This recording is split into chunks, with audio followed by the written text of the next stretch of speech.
Hey everybody. So I made this video to revisit 1.1.4 targeting success using data.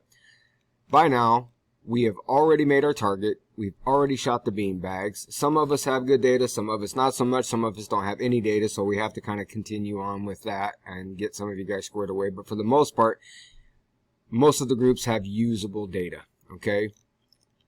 And when we revisit this, the next thing it wants us to do, number 3, is it wants us to create this spreadsheet. On Friday, I asked you guys to go ahead and measure. So some of you did, some of you didn't. I know some of you guys were still working, and that's fine. But you're supposed to record the distance in a new column, okay? And it says on the new spreadsheet, but for right now, just put it in your engineering notebook.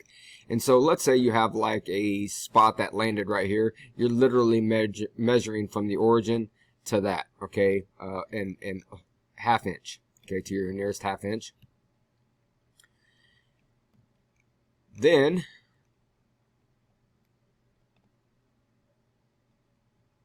we already talked about precision and accuracy. Hopefully you guys remember that. If not, go ahead and revisit that piece. And then we're going to create a chart to display our data. And then we're going to use this equation to try to find out what the exact measurement was from that. And then we're going to create basically like a new target, like a new bullseye from the data that you guys currently have, okay? And so it will not be a perfect center like here, okay? So if you guys look at these targets, you guys are going to definitely have a difference. So like this one right here, if we draw a circle around all of this data, well then your new target spot is going to be like right here. We did something like on this data, right, and we drew a circle that would go touch all of that data, kind of be oblong, but then that spot is going to be right here. So it's a little bit different, okay? But to get started, I have already put in some dummy information here. I didn't actually shoot. I just put in some generic data. So this is the title that I'd like you guys to use. Trials. Hopefully you guys have more than 10. And then your X and then your Y coordinate. And then from here, guys, you're just plugging and chugging away. Okay, just plugging and chugging away. Once you have plugged and chugged all of that data in, the next thing is we're going to highlight this data. And then we're going to come up here to Insert. And you can click on Recommended. But I'm just going to go ahead, and if you click on Recommended, you'll see that it's saying, yeah, we want this little scattered chart right here. If it doesn't, then this is the scattered chart icon right here, and that's what we want, okay? So I'm going to go ahead and put that in. All right, and so there is, whoops. I want to move it with inside there, okay? So this is our chart. Now there's a couple things. You can see that our data is kind of all over the place as far as like the numbers that are out there, and we can personalize that.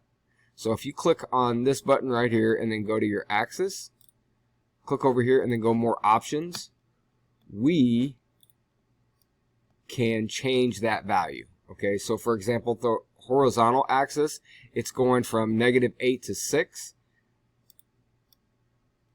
I want that.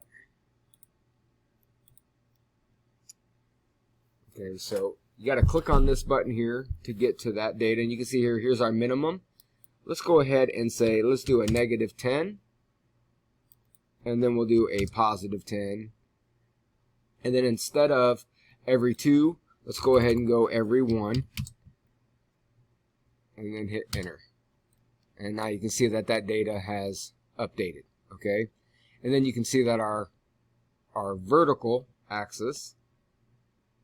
Alright, so then we're going to come here, go to your vertical axis, and we can change that data again as well, okay?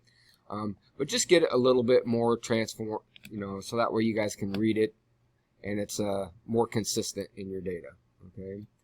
The next thing that we can do is we can come over here and we can go chart or axis titles. Let's go ahead and click on that, and then you can go ahead and give that a title. All right, go ahead and call that the Y, call that the X. Same with up here.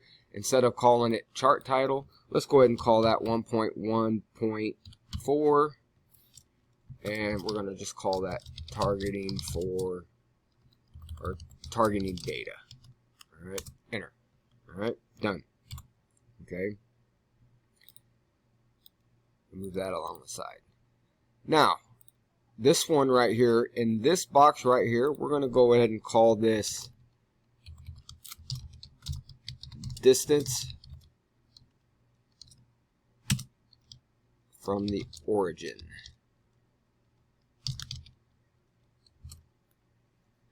And then we have to use that equation. Expand that out a little bit. And that equation, guys, is right here. And I know it looks a little crazy, but first thing that you have to understand is what the variables are. So if I come down here and I look at x1, I can see that that coordinate is the target center, okay, the target center. And y1 is the target center. So here's x1 and here's y1. If we understand that the center of that target is 0, 0, then you understand that we really don't need to put that data in, right? Because whatever we get x2 minus 0 is just going to be that data, right? So we don't necessarily have to do that piece. So all we really need to do is the x2, and then we need to do to the power of 2 on that one, okay? But the very first thing is we have to type in equals and then our square. So it looks like this. So in here, we're just going to go ahead and say equals, hit SQ for square, puts that in there, and it automatically puts in the parentheses. So we need to do another parenthesis.